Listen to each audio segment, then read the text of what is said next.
Hello everyone, welcome to our channel Ramtekkar pharma. So हम देख रहे हैं एम फार्मा थर्ड सेमेस्टर, जिसकी फर्स्ट यूनिट है general research methodology. Okay, so हमने research objective, requirements, general research methodology, ये सब चीज़ें हमने कवर कर चुकी है लास्ट वीडियो में। इस वीडियो में हम देखने वाले हैं प्रैक्टिकल डिफ़िकल्टीज़। अगर आपने लास्ट वीडियो नहीं देखा है तो मैं उसका लिंक डिस्क्रिप्शन में प्रोवाइड करवा दूंगी। आप जाके उस वीडियो को पहले देख लें ताकि आपको ये वीडियो और क्लियरली अच्छे से समझ में आ सके। ठीक है। टेक्निकल डिफ़िकल्टीज क्या होती है? जब हम कोई भी रिसर्च करते हैं, जब हम कोई भी किसी भी टॉपिक को लेके एक रिसर्च हम स्टार्ट करते हैं, तब उसमें होने वाली डिफ़िकल्टीज, उस प्रैक्टिकल में होने वाली डिफ़िकल्टीज, ठीक है। क्या होता है, कई बार कोई हम स्टडी कर रहे हैं, उसमें कई बार उसको पहले सर्च से लेकर के उसका एंडिंग पॉइंट तक के हमें क्या है, क्यों है, कैसे हैं, ये सब चीज़ें पता करते तक के हमें कई बार कई डिफ़िकल्टीज आती है। कई बार हमारा रिजल्ट रॉन्ग निकल जाता है, कई चीज़ें हमारे साथ ऐसी होती है। उसको हम इस बारे में पढ़ेंगे, उसको हम इस टॉपिक में पढ़ेंगे प्रैक्टिकल डिफ़िकल्टीज में। ठीक है। General research methodology is a broad framework that outline the steps involve in conducting research. ठीक है। जनरल रिसर्च मैथडोलॉजी जो है वो एक ब्रॉड फ्रेमवर्क है। ब्रॉड फ्रेमवर्क मतलब इसमें सेट गाइडलाइंस होती है, इसमें सेट प्रिंसिपल्स होते हैं। ठीक है। और ये बहुत बड़ा ढांचा होता है। फ्रेमवर्क मतलब ढांचा। ठीक है। That outlines the steps involve in conducting research. ये रिसर्च कंडक्ट करवाने में जो आउटलाइंस, जो स्टेप्स होती है, जो ये रिसर्च कंडक्ट करवाने में जो इन्वॉल्व स्टेप्स होती है, उनकी आउटलाइंस प्रोवाइड करवाता है। ठीक है। सेकेंड है हमारा data collection challenge. Data collection challenges हमको नाम से समझ में आ रहा है, डाटा कलेक्शन में होने वाले चैलेंजेस, आने वाले चैलेंजेस। ठीक है। Difficulty in collecting data due to time, resource and access constraint. ठीक है। जो डाटा कलेक्ट कर रहे हैं उसमें डिफिकल्टीज आती है, किस किस वजह से? टाइम की वजह से, रिसोर्स की वजह से, और ये एक्सेस कंस्ट्रेंट से। ठीक है। थोड़ा ये बोलने में हार्ड है। ओके। इसका मतलब ये है कि पहुंच संबंधी प्रतिबंधों, मतलब इसका मतलब ये है कि जहां हमारी पहुंच नहीं पहुंच सकती, जहां हम इंडिविजुअली जा नहीं सकते। कई बार क्या होता है, कुछ डेटा हमारा बहुत सिक्योरली रखा हुआ होता है। ठीक है। उस डेटा तक पहुंचना हमें बहुत मुश्किल होता है, कभी कभी नामुमकिन हो जाता है। ठीक है। इसके वजह से ये शब्द का यूज कर रहे हैं। ठीक है। थर्ड है हमारा sample size and representation. Difficulty in determining the sample size.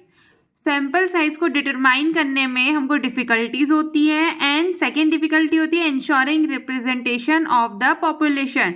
Population के रिप्रेजेंटेशन को इंश्योर करने में भी हमें डिफिकल्टीज होती है। ठीक है। फोर्थ होगा हमारा data analysis complexity, difficulty in selecting the appropriate data analysis technique and software। इसमें किस चीज़ में हमें डिफिकल्टीज होती है? एप्रोप्रिएट डेटा, एप्रोप्रिएट मतलब उपयुक्त data analysis technique and software select करने में हमें डिफिकल्टी होती है। ठीक है। Ethical and moral issues. ठीक है। फिफ्थ है हमारा ethical and moral issues. Difficulty in addressing ethical and moral issues such as confidentiality and informed consent। Difficulty in addressing मतलब मुद्दे, कौन से? ethical and moral issue। ठीक है। सच है जैसे इन confidentiality and informed consent। ठीक है। ये दोनों तो आप बहुत अच्छे से जानते हैं।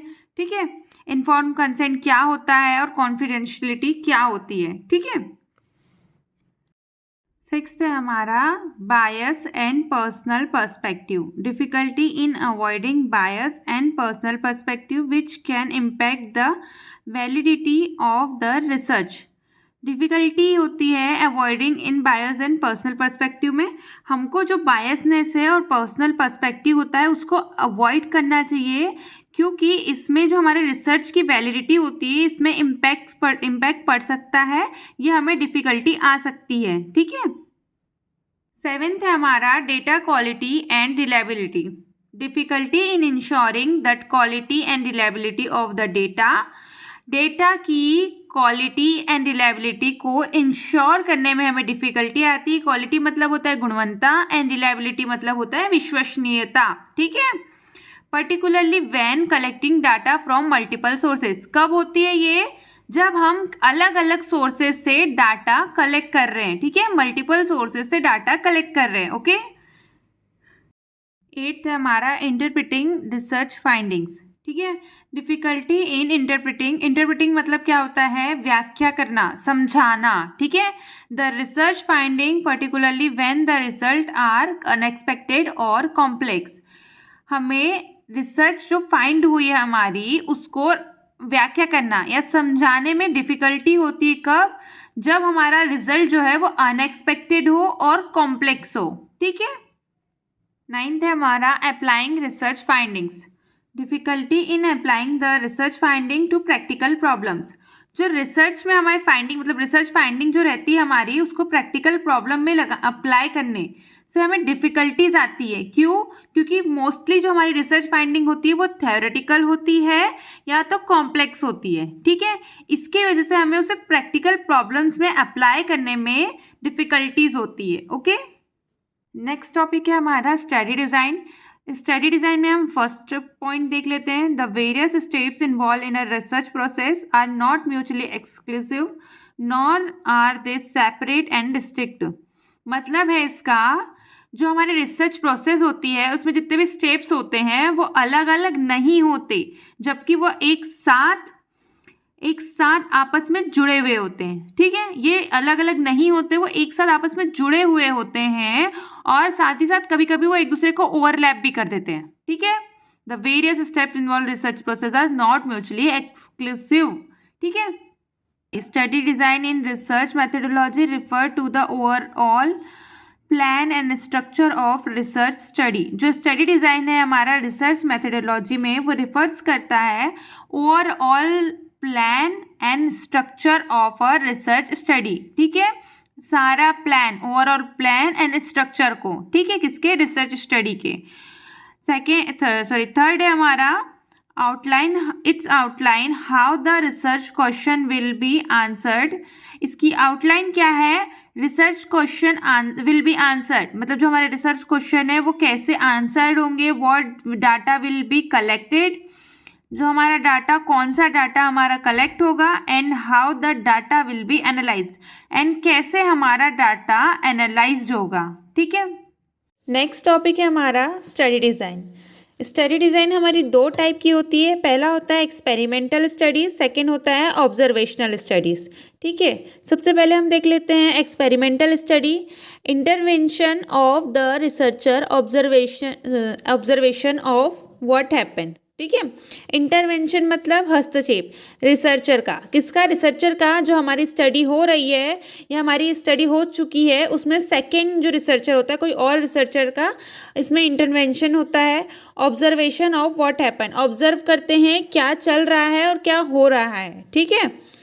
फर्स्ट है हमारी रेंडमाइज्ड कंट्रोल ट्रायल, ठीक है। रेंडमाइज्ड कंट्रोल ट्रायल, इसमें क्या होता है, रेंडमाइज्ड कंट्रोल ट्रायल में इसमें कोई भी, हम जैसे एक ग्रुप ऑफ पीपल लेंगे, ये एक ग्रुप ऑफ पीपल है हमारा, ठीक है। इसमें हमको कोई भी, हम इसमें क्या करेंगे, एक कंट्रोल ग्रुप रहेगा हमारा और एक होगा ट्रायल ग्रुप, ठीक है। कंट्रोल ग्रुप में क्या करेंगे, हम कोई भी रैंडमली हम इसमें भी कोई भी पीपल इसमें से उठा के कोई भी पीपल को असाइन कर देंगे, और ट्रायल में भी हम कोई भी पीपल को रैंडमली असाइन कर देंगे, ठीक है। ये होता है हमारा कंट्रोल रेंडमाइज ट्रायल, ठीक है। सेकेंड है हमारा नॉन रेंडमाइज कंट्रोल ट्रायल। इसमें रेंडमाइज नहीं होता कंट्रोल ट्रायल, मतलब इसमें क्या रहता है, इसमें हमारे जैसे कि कैंसर के पेशेंट है और इसमें हमारे अस्थमा के पेशेंट है। इन दोनों पेशेंटों को अलग अलग तरीके से रखा जाता है, अलग अलग तरीके से इनको पर्टिकुलर डिवाइड किया जाता है कि हमारे कैंसर के पेशेंट है, इन पे हमको एक्सपेरिमेंट करना है, और एक दूसरा हमारा हो गया जैसे अस्थमा का पेशेंट, तो इसको हम अलग कर देंगे, इन पे अलग एक्सपेरिमेंट होता है, ठीक है। ये नॉन रेंडमाइज कंट्रोल ट्रायल होता है, ओके। डेफिनेशन देख लेते हैं हम रेंडमाइज्ड कंट्रोल ट्रायल की। और रेंडमाइज्ड कंट्रोल ट्रायल RCT, जिसका शॉर्ट फॉर्म है, is a type of scientific experiment that aims to evaluate the effectiveness of a treatment और इंटरवेंशन, ठीक है। सेकेंड है हमारा नॉन रेंडमाइज कंट्रोल ट्रायल, उसकी डेफिनेशन देख लेते हैं। इसको हम शॉर्टकट में बोलते हैं NRCT, okay. A non-randomized control trial is a type of scientific study that aims to evaluate the effectiveness of a treatment or intervention without randomizing participants. Next है हमारा observational studies. Subject are observed, no action from the researcher. इसमें क्या होता है, subject को observe किया जाता है और रिसर्चर की तरफ से कोई एक्शन शो नहीं होता है. ठीक है, इसका डेफिनेशन देख लेते हैं. Observational study are a type of research study where the researcher observe and record the behavior characteristics or outcome of participants without intervention और मैनिपुलेटिंग एनी वेरिएबल.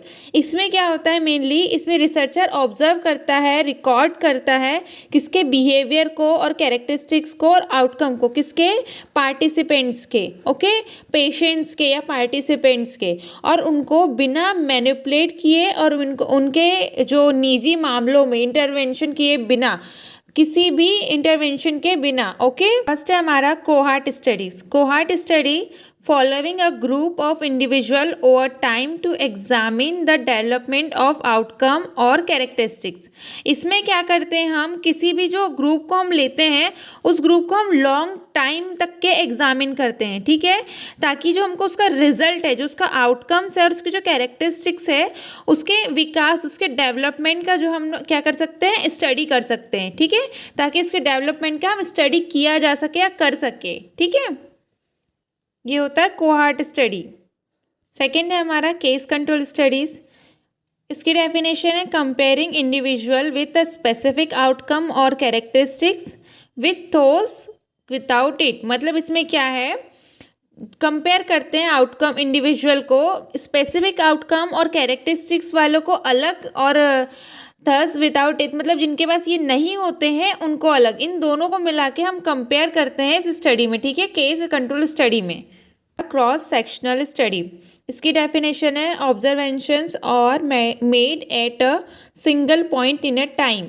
इसका मतलब होता है कि ऑब्जर्वेशन जो होता है वो एक ही टाइम पर किया जाता है. ठीक है, यहाँ पर हमारे ऑब्जर्वेशनल स्टडीज़ में दो टाइप होते हैं, एक एनालिटिकल और एक डिस्क्रिप्टिव. ठीक है, एनालिटिकल अभी हमने पढ़ा, कोहार्ट स्टडी, केस कंट्रोल और क्रॉस सेक्शनल. ठीक है, डिस्क्रिप्टिव पढ़ लेते हैं अब, केस रिपोर्ट, केस सीरीज और पॉपुलेशन. डिस्क्रिप्टिव जो हमारी स्टडी होती है उसमें डिटेल डिस्क्रिप्शन होता है स्पेसिफिक प्रॉब्लम, इवेंट, सिचुएशन का. ठीक है, इसका डेफिनेशन बोले तो descriptive study is a type of research study that provide a detail description of a specific problem, event और सिचुएशन. ठीक है, फर्स्ट देख लेते हैं हमारा केस रिपोर्ट. केस रिपोर्ट में क्या होता है, सिंगल केस होता है. अब सिंगल केस कैसे, that provide a detail description of a single case of a disease और कंडीशन.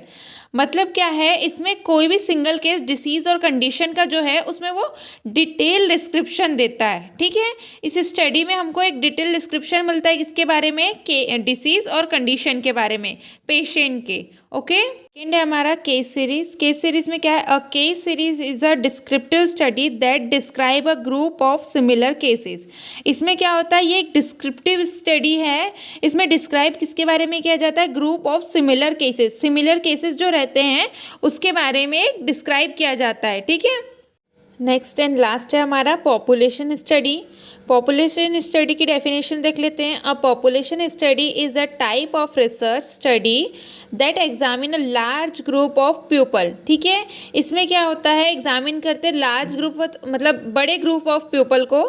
ठीक है, जिसमें बहुत बड़ा समूह ग्रुप होता है. Often to understand the distribution of a specific disease और हेल्थ कंडीशंस. मतलब इसमें क्या होता है, स्पेसिफिक डिसीज़ और हेल्थ कंडीशंस के बारे में स्टडी होती है. स्टडी किसमें, लार्ज ग्रुप ऑफ पीपल में. ठीक है, नेक्स्ट देख लेते हैं हम लोग types of studies. Randomise control trials, ये अभी आपको मैंने पूरी तरीके से हिंदी में, इंग्लिश में अच्छे तरीके से समझा चुका है. ये मैंने नोट्स बेटर बन सके आपके, इसलिए मैंने ये प्रोवाइड करवा दिया है. आप इसको देख करके नोट्स बना लीजिएगा. ठीक है.